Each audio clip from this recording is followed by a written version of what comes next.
इस वीडियो में हम समझेंगे इलेक्ट्रिक फ्लक्स और गॉसेस लॉ के बारे में। गॉसेस लॉ को समझने के लिए पहले हम इलेक्ट्रिक फ्लक्स को समझेंगे। चलिए समझते हैं इलेक्ट्रिक फ्लक्स के बारे में। Electric flux is the total number of electric field lines crossing through given surface area. किसी सरफेस से पास होने वाली इलेक्ट्रिक फील्ड लाइंस का टोटल सम इलेक्ट्रिक फ्लक्स कहलाता है। एनिमेशन में हम देखते हैं कि कुछ इलेक्ट्रिक फील्ड लाइंस एक रेक्टेंगल सरफेस से पास हो रही है जो कि एक ओपन एरिया है। हम इस रेक्टेंगल एरिया को छोटे छोटे स्मॉल एरिया में डिवाइड करते हैं और हर एक का साइज डी ए मान लेते हैं। डी ए को हम डिफरेंशियल एरिया कहते हैं। अब हम डी ए के परपेंडिकुलर एक वेक्टर लेते हैं जिसे हम एरिया वेक्टर कहते हैं। इस एरिया वेक्टर का मैग्नीट्यूड डी ए होता है।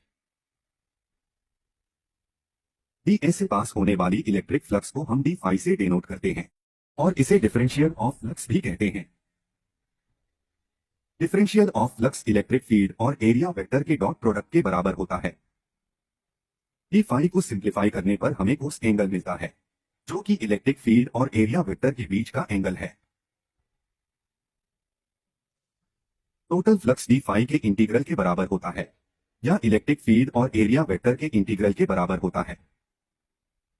चलिए अब देखते हैं कि इलेक्ट्रिक फ्लक्स गॉस लॉ से कैसे रिलेट करता है। एनिमेशन में हम देखते हैं कि एक पॉजिटिव चार्ज को एक स्फीयर के सेंटर में प्लेस किया गया है। इस स्फीयर का रेडियस r माना गया है।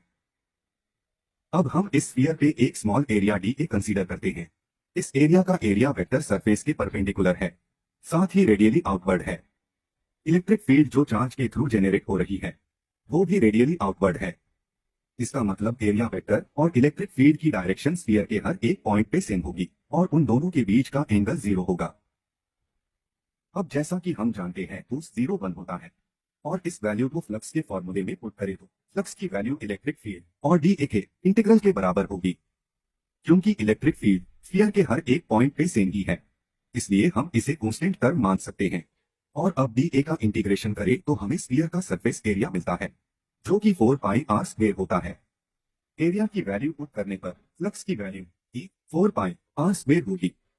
अब अगर हम इस फ्लक्स में इलेक्ट्रिक फील्ड की वैल्यू को पुट करें तो हमें टोटल फ्लक्स मिलता है जो कि Q divided by epsilon not के बराबर है, जिसमें एप्सिलॉन नॉट फ्री स्पेस की इलेक्ट्रिकल परमिटिविटी है।